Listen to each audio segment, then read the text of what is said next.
देखिए, अंबेडकर की जो एथिक्स है, एथिक्स में पहली बात मानी जाती है कि जीवन का उद्देश्य क्या है।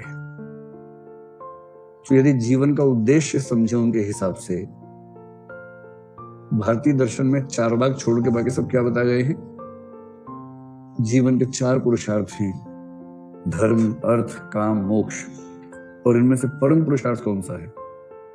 मोक्ष है, जो इस जगत से परे है। तो इन्हें रत्ती भर रुचि नहीं है उन चीजों में जो इस जगत के परे वाली चीजें हैं। इन्होंने तो बौद्ध धर्म की भी हवा निकाल दी एक तरह से।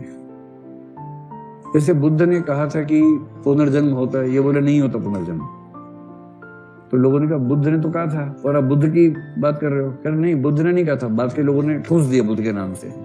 बुद्ध ने मुझे बताया था कि मैं नहीं मानता हूं। तो पुनर्जन्म खारिज कर दिया, निर्वाण खारिज कर दिया, जितनी धारणाएं बुद्ध ने दी थी, यहां तक कि 4 आर्य सत्य खारिज कर दिए। बोले सर्वम दुखम दुखम मन के चलेंगे तो फिर जीवन में बचेगा क्या? खारिज। लोगों ने फिर काहे बुद्ध बन रहे हो, कुछ और बन जाओ। बोले नहीं, बौद्ध धर्म का असली रूप अब सामने आने वाला है। जो बुद्ध लाए थे वो तो पता ही नहीं किसी को, तो बाद के लोगों ने चेंज कर दिया था। अब मैं ठीक कर रहा हूं, अब चिंता ना करें, अब मैं आ गया हूं, अब मैं ठीक कर दूंगा। यदा यदा ही धर्मस्य, तो उसी भाव से उन्होंने उसको चेंज किया। तो इनका मानना है कि जीवन का उद्देश्य केवल और केवल सांसारिक है, सांसारिक जीवन है। और इसका उद्देश्य क्या है? भौतिक सुख प्राप्त करना, सम्मान प्राप्त करना।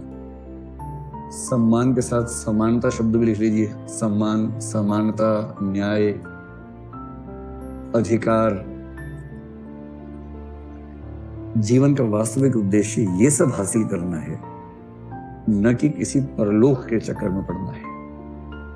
तो जीवन का उद्देश्य केवल सांसारिक है, पारलौकिक या ट्रांसेंडेंटल जीवन का पूरी तरह से निषेध किया।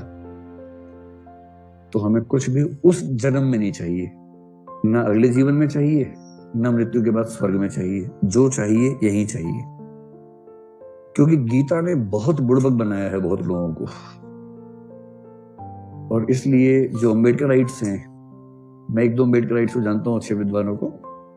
तो अब तो मैं फेसबुक पे नहीं हूँ, जब था तब देखता था वो क्या कमेंट्स करते थे, बड़े तीखे कमेंट्स। तो एक बार जन्माष्टमी के दिन कमेंट आया कि कर्म किए जा फल की चिंता मत कर, तो इंसान टाइप से कुछ लिखा। और उसके नीचे लिखा, बुड़बक समझे हो क्या? कर्म हम करें, फायदा बाकी लोग लूटें, ये बहुत हो गया। अब कर्म भी हम करेंगे, फायदा भी हम लूटेंगे। और आप सोचिए कि जाति व्यवस्था में अगर सबको ये विश्वास दिला दिया जाए कि आपका काम केवल अपने वर्ण के अनुसार कर्म करने तक ही सीमित है। मैं जाति व्यवस्था कह रहा हूं जो जन्म पे आधारित है। जन्म पे आधारित जाति व्यवस्था में यदि कोई योग्य व्यक्ति शूद्र की भूमिका में काम करने को बाध्य है और कोई अयोग्य व्यक्ति ब्राह्मण या क्षत्रिय बना हुआ है, तो क्या यह सिस्टम योग्य व्यक्ति की मेहनत को अयोग्य व्यक्तियों के फायदे में डाइवर्ट नहीं करता? तो करता ही है।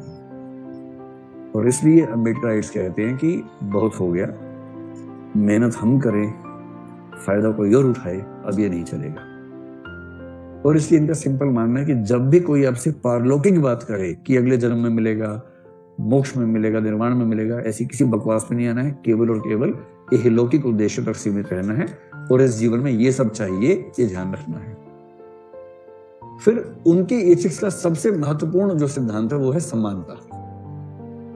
और जब वो समानता की बात करते हैं तो समानता मुख्य रूप से 2-3 वर्गों के लिए समानता की बात करते हैं। तो समानता में उनके लिए सबसे महत्वपूर्ण वर्ग तो है शूद्र वर्ग, और दूसरा महत्वपूर्ण वर्ग है स्त्री। अब आपको ये बताने के लिए पर्याप्त सामग्री है कि शूद्रों के लिए क्या किया उन्होंने, स्त्रियों के लिए क्या किया, तो हमने उनके इतिहास में देख लिया है। साथ में वो जनजातियों के लिए भी काफी चिंतित रहते हैं, मतलब मजदूर भी, अल्पसंख्यक भी, ये सब उनकी चिंताओं के केंद्र हैं। लेकिन यदि कोई आपसे पूछे कि चिंताएं मुख्य रूप से क्या हैं, तो 2 हैं, शूद्र और स्त्री। शूद्रों के पक्ष में क्या क्या बताएंगे आप? कोई 2-3 बातें जो ऐतिहासिक हैं। एक तो एनिहिलेशन ऑफ कास्ट, इस किताब का जिक्र जरूर कीजिए, इसमें उन्होंने बताया है कैसे इस चीज से मुक्ति मिलेगी, मैं भी आपको समझाता हूं वो भी। दूसरा आप बताएं वो सारे मूवमेंट्स, आंदोलन, कौन कौन से आंदोलन? कुछ मंदिर प्रवेश आंदोलन भी थे, कुछ कुओं से जुड़े हुए आंदोलन थे कि हम मां का पानी पिएंगे, और जो महत्वपूर्ण आंदोलन है मनुस्मृति दहन। कब होता है मनुस्मृति दहन दिवस?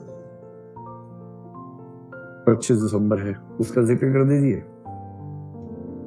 और फिर अंत में ये कि यदि शूद्रों को न्याय न मिले तो उन्हें धर्म छोड़ देना चाहिए। उससे पहले संविधान का जिक्र कर दें कि संविधान की ड्राफ्टिंग समिति के चेयरमैन होने के नाते उन्होंने आर्टिकल 14 से 18, स्पेशली 17 और उसके बाद 1955 का एक्ट, ये सब उनके कॉन्ट्रीब्यूशंस हैं शूद्र समाज को बराबरी के स्तर पर लाने के लिए।